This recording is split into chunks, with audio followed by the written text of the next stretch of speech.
como ellos aprenden. Ahí va. Y ahí le vuelvo a vos. Nos dijimos todo.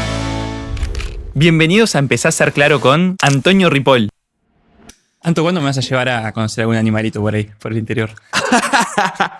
Tan pronto se me dé la oportunidad, con gusto arreglamos. ¿Me llevas? O sea, no manejo, pero está. ¿Cuándo empezó esto de tu amor por los animales? Desde que tengo memoria. Arrancó teniendo unos 4 años, 5 años más o menos.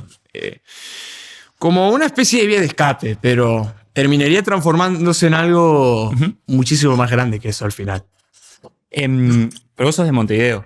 Sí, originalmente de Montevideo, pero actualmente resido en Piriápolis. ¿Y ahí dónde fue que empezaste a ver los primeros animales? Empezaste a encontrarte con los primeros bichos y empezás a fascinarte. Porque capaz que en Montevideo no tenías tanto acceso como en otros lados. Claro, es cierto. Uno además se imagina que, claro, siendo de Montevideo y además siendo técnicamente el único bichero del alma de la familia, aunque no es que a ningún otro de mi familia le gusten los animales, pero o sea, ninguno de ellos lo hizo una causa de vida como yo. Uno se imaginaría cómo, claro. Ellos comenzaron, por supuesto, una vez fueron notando que estaba empezando a generarse esa chispita que se iba transformando en un fuego y ellos, contrario a lo que uno creería, en lugar de dejarse llevar por la incertidumbre y los miedos de verme entrar en aguas desconocidas, ellos querían nutrir y alimentar. ¿Vos te acordás de ese primer bicho que te encontraste? Definitivamente no.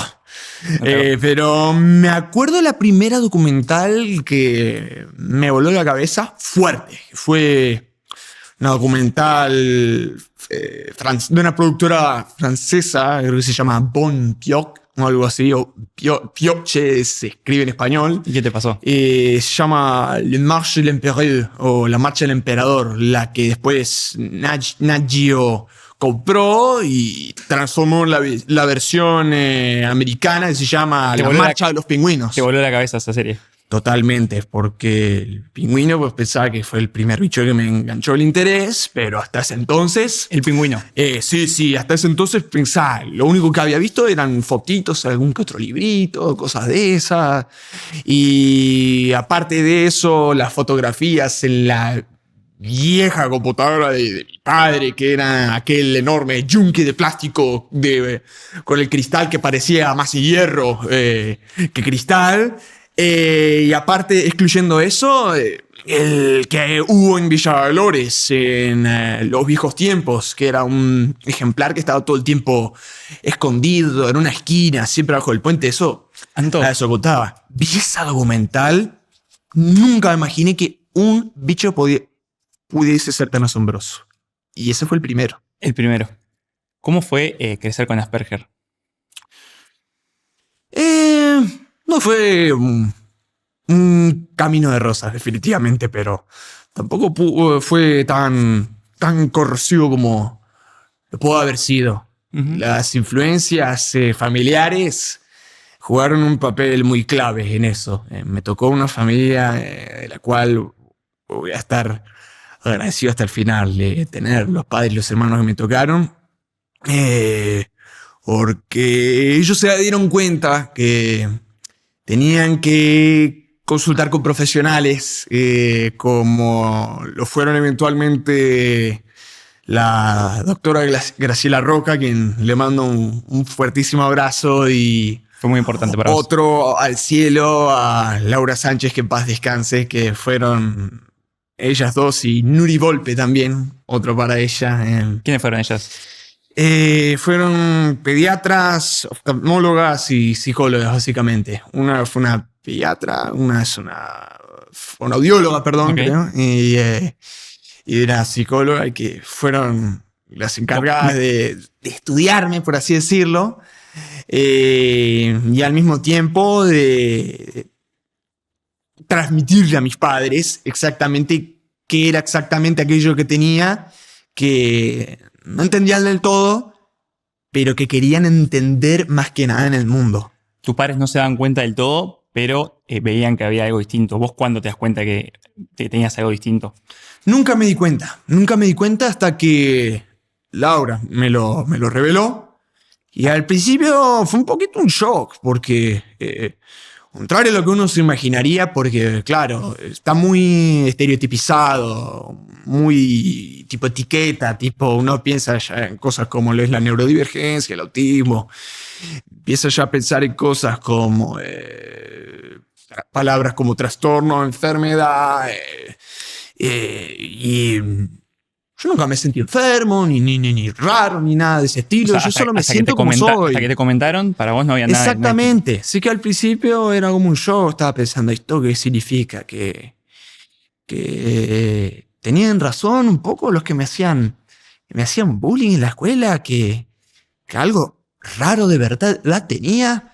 Y lo gracioso de eso es que ni 24 horas pasaron de eso y yo seguí con mi vida, con normalidad. Al final y al cabo, antes que ser Asperger o neurodivergente, o alguien público, el de los bichos, yo Igual que nací, Antonio. que tuvieras este síndrome de Asperger o alguna condición distinta no justifica de que te hicieran bullying.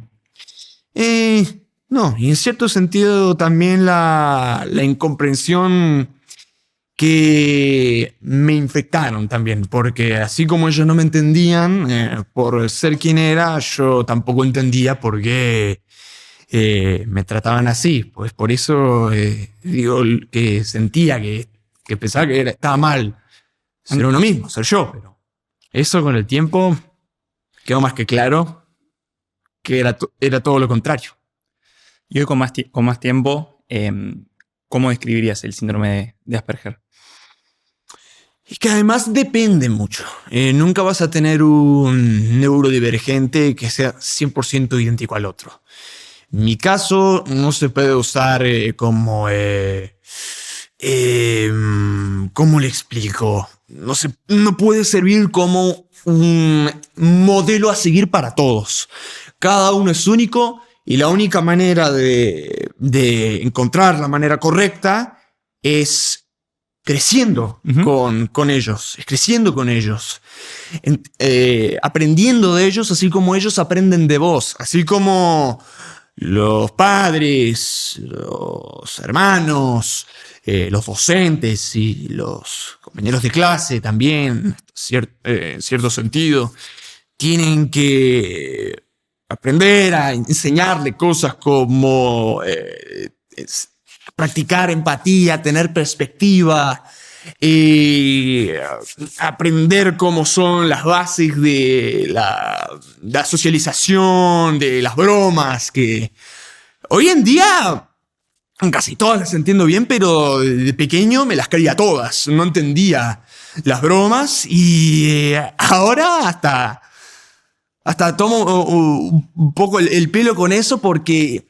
Como te tomas con humor. No es que no tenga humor, o sea, soy un poco más lento en eso que otros, pero incluso en la manera de cuando parece que tipo estoy respondiendo con mis amigos, tipo, sí, ok. Ellos y yo ya sabemos que es mi manera de tomármelo de broma también. Claro. En cierto momento dijiste que los animales te habían salvado. En cierto sentido, sí. Así es como lo siento. Al final y al cabo, tener una convicción desde tan temprana edad me ayudó más de lo que uno se imaginaría a preservar la cordura, la sanidad mental del alma. Por ejemplo, en ese momento que me contaste que te hacían bullying en el colegio, ¿era como un lugar de escape para vos? ¿Te acuerdas que me contaste que sí. En cierto momento en el colegio te hicieron bullying tus compañeros, te maltrataban? ¿Eran los animales como un lugar de refugio donde nada, estar distraído en tu cabeza? Eran básicamente eso, especialmente porque era siempre a la temática que volvía en lo que yo consideraba mi verdadero salón de clases. El lugar donde encontraba el placer del aprendizaje, donde sentía la libertad de ser curioso, de demostrar entusiasmo, de ser yo, que era mi casa. Era mi casa, era mi cuarto, con mis libros, con mi computadora, con mis colecciones de plumas, de modos de piel de reptiles, de huesos y todas mis cositas. Y allí podía mirar todos los documentales que terminarían eventualmente influyendo mucho en mi actual carrera. Eso te distraía, te ayudaba como a pensar en otra cosa, a olvidarte de los quilombos de colegio. Exactamente. Y a dedicar mi energía en algo que no fuese corrosivo. Que no fuese autodestructivo, que fuese... ¿Cómo le explico? Que me daba una razón para atravesar la tormenta. O sea, realmente ir al colegio para vos era como un padecimiento. Sí, durante bastante tiempo. Pero fue cambiando. La cosa fue cambiando, por suerte. En el último que estuve, antes de arrancar la UTU, durante el principio inclusive fue peor que el anterior del cual salí, que terminé hasta pasando por un accidente que me dejó una cicatriz bastante agresiva en el brazo derecho. Lo llamaron a mis padres mientras yo estaba internado en el hospital, marcado física y mentalmente por toda la experiencia, que lo voy a resumir en una autolección de anatomía interna del brazo, que es algo por lo que ningún niño de 9, 10 años debería pasar, que lo llamaron a mis padres y se quejaron con ellos porque yo supuestamente había intentado autoeliminarme. Se agarraron una bronca tan grande que me sacaron del colegio de inmediato. Pero ese fue el último colegio del cual me sacaron. Durante toda mi niñez entraba en uno, solo para salir del poco después, y la historia se repitió, y repitió, y repitió. Pero después de ese, el siguiente, sí. Al principio fue peor. ¿Qué fue lo que te había pasado ahí?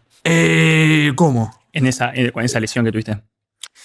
Un instante de juego con uno de los de mi clase, que andábamos corriendo por un pasillo. Me había enganchado tanto en la diversión del momento que me había dado cuenta demasiado tarde que el pasillo por el que íbamos era un pasillo sin salida, básicamente. Al final del camino había una puerta de hierro con un gran vidrio de estos de tipo de privacidad para que no se viera a través.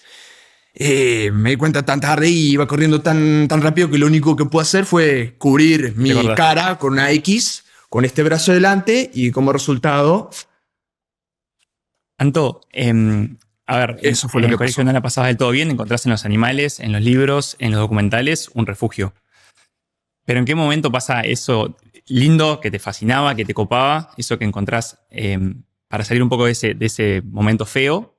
Decís, che, no solamente quiero que sea una distracción, que sea un hobby, sino que pasa a ser también mi trabajo. Muy buena, interesante pregunta la tuya. Gracias, Santo. Es una historia... Son mis primeras entrevistas, Sí, así que sí. es muy importante que me digas esto. La gratitud es toda Gracias. mía. Es una larga historia con múltiples momentos de transiciones, pero si es que puedo resaltar cuál es exactamente el momento clave que empezó a torcer mi camino hacia esa dirección que me terminó llevando hasta donde estoy ahora, fue cuando cambié el lápiz por la cámara. ¿Cómo es eso? Durante todos mis años en primaria y en liceo, yo desde el primer momento en el que ponía pie ahí, lo único que pensaba era que quería volver a casa. Desde el primer segundo. Que quería volver a casa y que quería seguir mirando documentales. Así que naturalmente mi cabeza empezaba a autorreproducir las imágenes de todos esos bichos extraordinarios que habían mucho más allá de las paredes del salón de clases, de los edificios de mi ciudad, de las fronteras de mi país. Y todo ese entusiasmo un poco no alcanzaba con todas esas presiones, todo el agobio de todos estos que no me entendían, la atmósfera limitada de las paredes del salón de clase, el pizarrón. Así que ¿Te diste cuenta que querías... en secreto, ¿Sí? en secreto cuando, secreto, igualmente pescaba, pero no me importaba. Lo único que yo quería era plasmar lo que tenía en la cabeza en algo visible. Así que arrancaba siempre hojas de la cuadernola y dibujaba los bichos que tenía ahí. Y no era que tampoco fuera un Leonardo da Vinci del dibujo, pero se me daba bastante bien y poco a poquito los compañeros de clase y algunos docentes me miraban tipo, ¿y ese bicho? ¡Qué bien te quedó! Ese pingüino, el tucán, la tortuga. Vos querías salir volando del salón y querías irte para desde a ver el primer bichos. momento, ¿tá? Pero el primer trabajo ya es Nat Geo. No. Eso fue... ¿Cómo te llega el llamado de Nat Geo? El primer trabajo real, sí, definitivamente. Ok. Pero no fue así. Mira, terminé de dibujar cuando se terminaron mis tiempos en clase. Ok. Porque yo solamente me sentía forzado a dibujar. Así que una vez terminó eso, por primera vez sentía que ya no tenía motivación para dibujar. Y entonces, ¿y ahora qué? Ahí fue cuando empecé a jugar con una camarita medio berreta, a foto, una de estas digitales que son tipo con la lente retráctil. No me duró nada, se le filtraron y me la rompió. Pero mi padre notó muy rápido lo entusiasmado que estaba con ella. Así que para los 15 me sorprende en mi casa. ¡Sorpresa, hijo! Capo, una tu cajita, viejo. una Nikon Coolpix P510. Capo, tu viejo. A Genio. partir de ese momento me metí de cabeza en el mundo de la fotografía. De repente una de mis hermanastras me enseña Windows Movie Maker, que es un editor. Empiezo a aprender a cortar, pegar, musicalizar, poner textos, que puedo grabar mi voz y ponerla, hacerme microdocumentales, entre comillas. Y la cosa fue poco a poco escalando. Me hice una página de fotografía. Terminé teniendo una nota en El Observador, la prensa empieza a notarme y aprovecho en cada nota de prensa a decir, porque yo había intentado entrar a Facultad de Ciencia y resigné en plena pandemia, después de mucho rato de reflexionar dónde estaba, de tratar de pensar por primera vez, porque ya tenía 20 años, ya tenía una noción clara de quién soy. ¿Y qué decía en cada nota de prensa? Mi sueño es ser presentador de documentales. Wow. Y entre esas Siempre había notas sido tu sueño. fue que se comunicaron Nico y Pablo. Y de ahí fue que salió Bichero. ¿Y qué sentiste ahí cuando te llaman y te dicen, che, este sueño que vos tenías, que querías hacer documentales, se va a hacer realidad? Como un ganador de la lotería o de un penthouse multimillonario. Saltan, retosando como, Eso era como mejor un que ganar la cervatillo lotería. en un campo de flores. Gritando como un mono desquiciado de la felicidad. Pero claro, mi madre, siendo el elemento cauto de la familia, entró tipo... ¿Te bajó acordás un cómo cambio. gritaste? ¿Podemos replicarlo ahora cómo fue el grito? ¿Te acordás? ¿O no? Básicamente o algo así, pero Así fue. multiplicado por 10. Ok. Qué crack. Mi madre obviamente me dijo, baja un cambio, primero vamos a ver quién es este señor. Nos comunicamos con mi hermana mayor. Ok. Decimos el apellido. Cronfield. En el segundo mi hermana dice, ¿qué están haciendo perdiendo el tiempo? Que Cronfield es un sujeto de renombre en el mundo del periodismo y los audiovisuales. Respóndanle ya. Pónganse en contacto con él. De ahí en adelante salió un plan original que era hacer una serie en Uruguay. Pero después con el tiempo la cosa fue evolucionando porque empezaron a pesar en el público neurodivergente y en el no neurodivergente también. Y encontraron la oportunidad de asociarse con una productora argentina, la cual después nos ayudó a conectar un cable con Disney, la dueña de Nat Geo. Así fue que lo que originalmente iba a ser algo un poco más chiquito en Uruguay terminó siendo la serie de Bichero que se emitió desde México hasta Argentina. Impresionante. Bichero es una serie que comunica respecto a la preservación, que entretiene, pero que también lo hace de forma inclusiva. Exactamente. ¿Qué cosas tiene la serie para realmente ser inclusiva para los niños? Tiene un montón de elementos, muchas cosas que la hacen inclusiva. Una cosa que le hacía inclusiva, por ejemplo, fue el tipo de vestimenta que se utilizaba. No se utilizaba vestimenta que tuviese tipo fotografías, textos, cosas grandes que hagan que esta clase de gente que por lo general nos enganchamos con mucha facilidad a cualquier elemento visual, colorido, complejo, para no distraer, enganche, que no distraiga tanto. para no distraerlos. Las paletas de colores también en general, tanto en la vestimenta como en la postproducción del colorado, de las imágenes, el soundtrack, por supuesto, la música que se diseñó, se hizo de una manera que no fuese muy...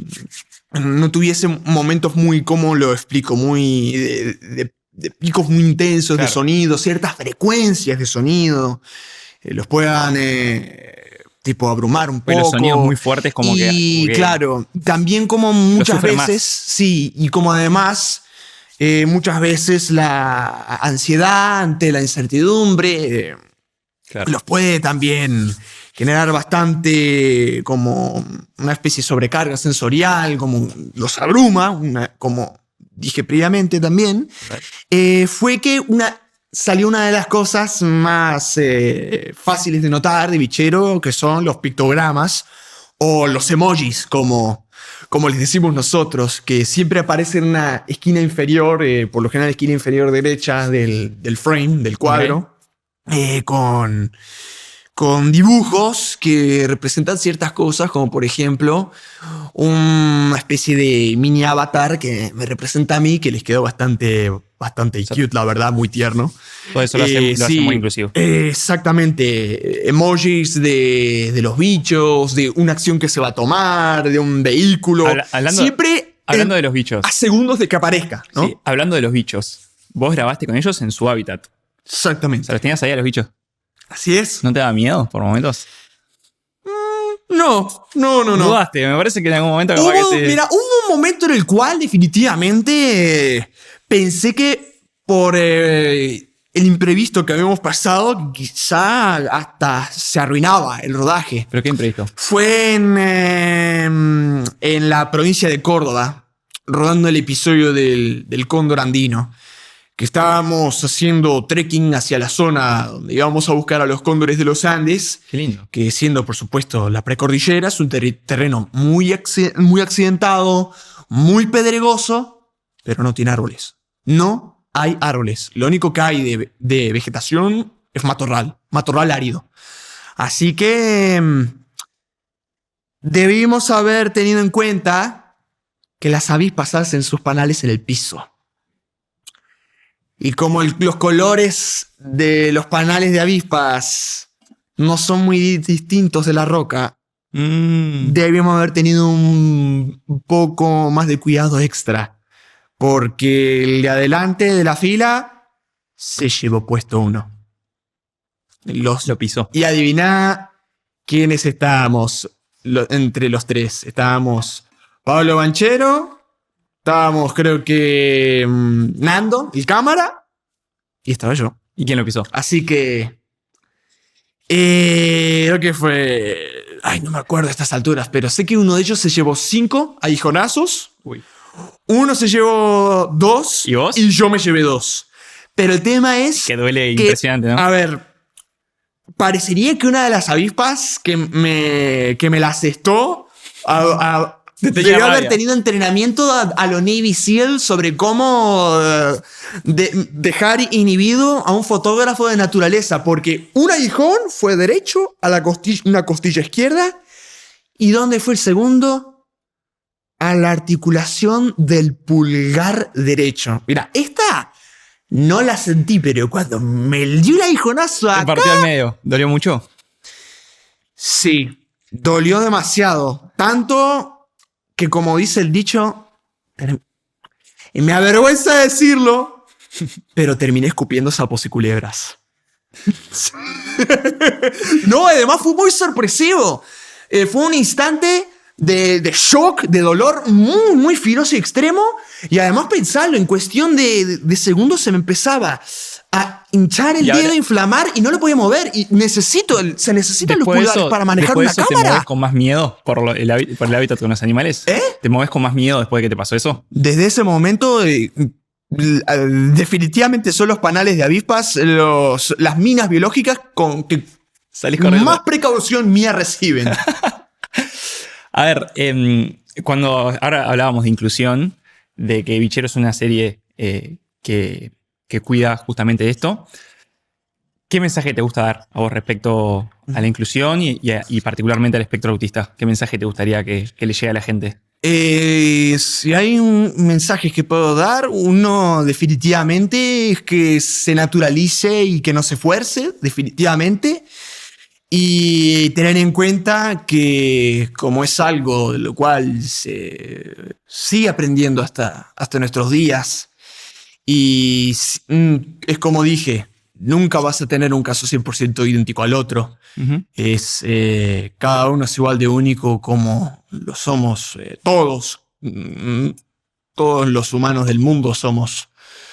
Cada uno somos individuos únicos que la única manera es tratar de aprender mutuamente, o sea, aprender de él, que él aprenda de ti, de manera que se haga natural crecer juntos y adaptarse mutuamente, porque al final del día, si es que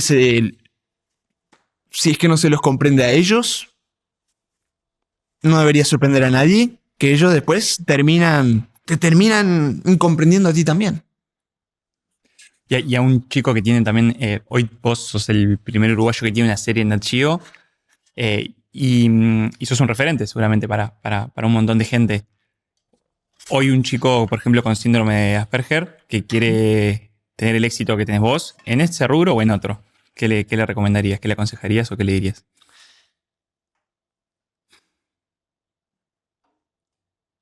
Que sea el mismo sin importar lo que le digan los demás.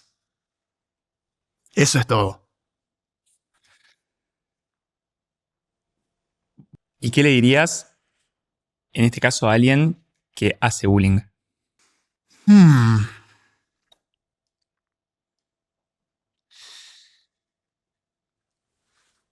¿Será que él es raro para vos? ¿O será que su espíritu irrita a tus demonios? Y capaz que hay algo que tiene que cambiar en ti también, así como en él. Por lo general, va a pasar entre jóvenes, entre niños, adolescentes.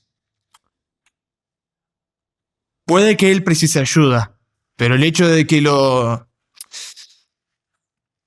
escraches, que lo maltrates por ser quien es, está más que claro que puede ser que vos necesites más ayuda que él. Y eso está totalmente bien. Lo peor que se puede hacer en la vida es no pedir ayuda y pretender que todo está bien. Antonio, volviendo a la fauna. ¿Y me permitís añadir Sí. una cosa? Dale. Eso se llama crecer y madurar. Y del paisaje y la fauna uruguaya, de nuestro país, ¿qué es lo que te inspira? Su resiliencia, definitivamente. Lo resistente que es, cómo ha dominado el arte de evitarnos. Hay que tener en cuenta que Uruguay es el segundo país de las Américas con más pérdida de hábitat natural después de Haití. Así que la fauna nuestra tiende a ser reservada, esquiva, y no dejarse ver mucho, como en otros países. ¿Eso que es porque nosotros no la cuidamos como deberíamos? Porque tenemos margen de mejora, definitivamente. Y además es una larga historia. Pensá que hay un montón de especies acá que ya no están. Yaguareté, ciervo de los pantanos, la nutria gigante, el guacamayo glauco. Solo por tirar algunos ejemplos. Y hoy en día, sí, es muy fácil derrumbarse con todo eso, pero también hay que tener en cuenta, el puma todavía está, el venado de campo todavía está, el yacaré, el tamanduá, el gato margay, el gato del pajonal, que hace poquito se descubrió que no es un gato pajonal, hay 5 especies, una de las cuales se encuentra casi exclusivamente en Uruguay. Eso es una locura, pensar en eso. Pese a todo por lo que ha pasado, pese a que no está en su prime como una vez lo estuvo, sigue siendo capaz de sorprender a cualquiera. O sea, sería algo así como la selección uruguaya, que tiene garras, se la banca, ¿o no? Vos que sos futbolero, ¿no? Me dijiste que te gusta la selección. No, banco a muerte. Soy celeste hasta la médula. ¿Y sentís que la fauna de Uruguay refleja un poco ese espíritu de la garra charrúa? ¿De la selección también? ¿Capaz un poco?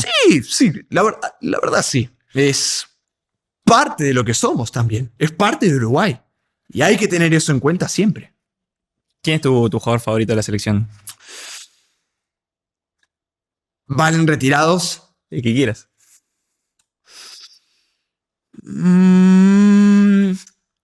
Cavani. Edinson Cavani. Definitivamente. ¿Y de la fauna uruguaya? Buah. Eso ya es difícil. Lo que pasa es que conozco tantas especies. Es como preguntarle a un padre de 5 cuál es el favorito de sus hijos. O sea, nunca tenés favorito. Tenés favoritos. Tenés amor para todos vos. Exactamente. Pero si te puedo tirar ahí medio relámpago, tipo 3 honorables que se pueden mencionar: Gato Margay, el Yacaré Overo y el Tamanduá. Eso sería el Suárez Forlán Cavani. Exactamente. Sí, buenísimo. ¿Algún animal igual con el que sientas una como conexión especial? Que cuando estás ahí se genera algo distinto. El pingüino. El pingüino. Después ¿no? de todo, es el primer bicho que me surgió el interés. Uno piensa, ves a un pingüino y parece cómico, ¿no? Cómo caminan en tierra, tan valientes, ese patrón de color que parece que andan de smoking todo el tiempo.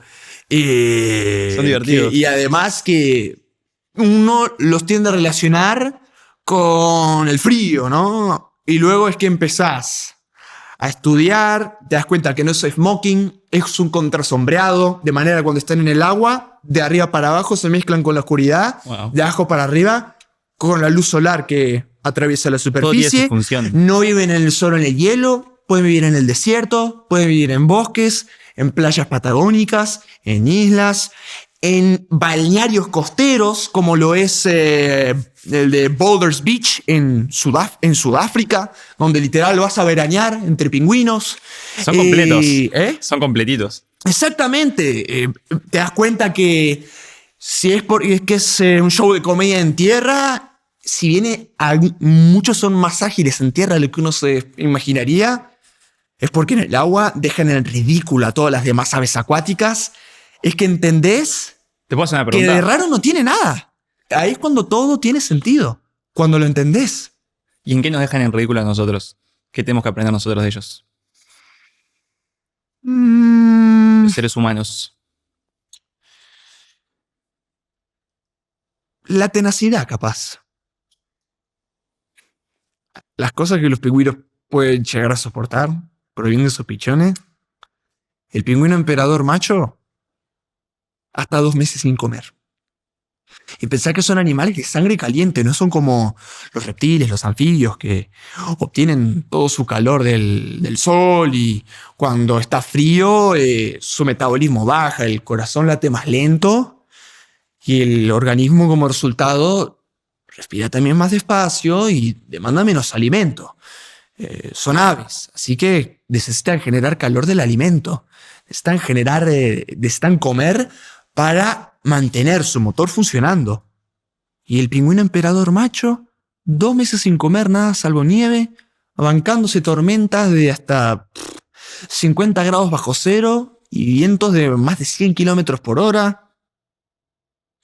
Y respecto a la forma de vincularse, algo que ellos tengan que nosotros no.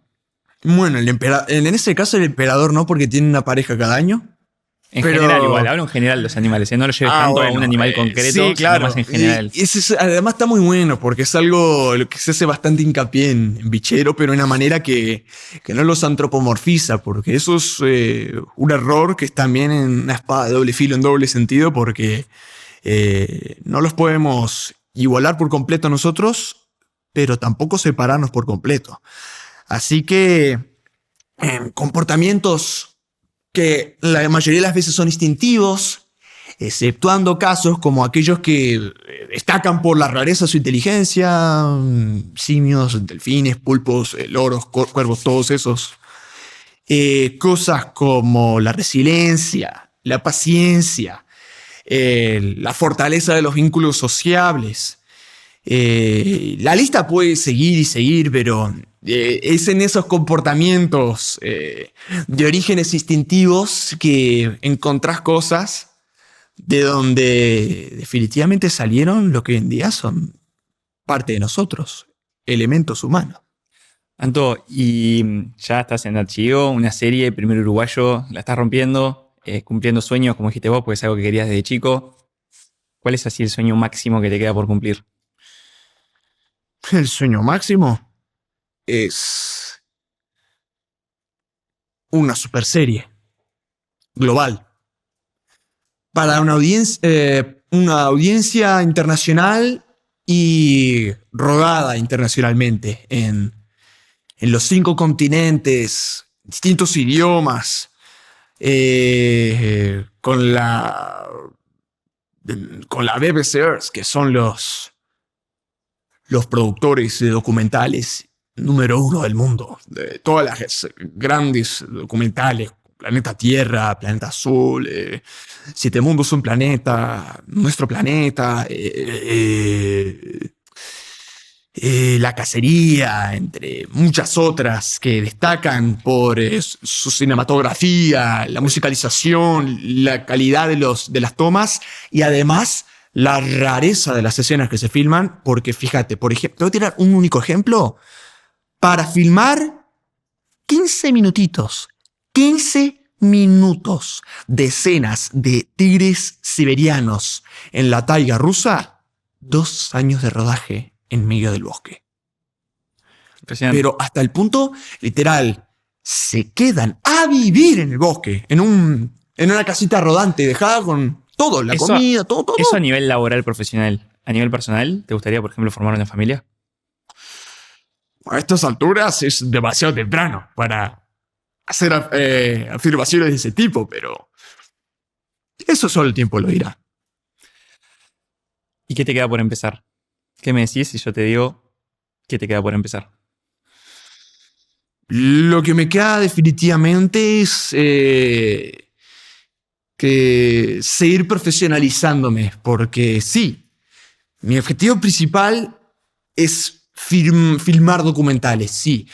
Es presentar, compartir la cara más salvaje del reino animal con el mundo a través de las cámaras. Sí, eso es lo principal que quiero hacer. Pero no es todo. Yo no quiero limitarme a ser alguien que trabaja solo por las cámaras. O sea, terminaría como un careta, como un falso. Yo si es que quiero hacer ese trabajo tan público, es porque también quiero ensuciarme las manos. Quiero tener un trabajo más directo con los bichos. Trabajo, manejo, alimentación, todo esto. Quiero probar que cuando tenés los valores correctos, los conocimientos correctos, los títulos son solo papeles. Y no todo el mundo necesita de un papel para probar su valor. Gracias, Antonio. Fue un placer conocerte. Sos muy capo. El capo sos vos. Gracias.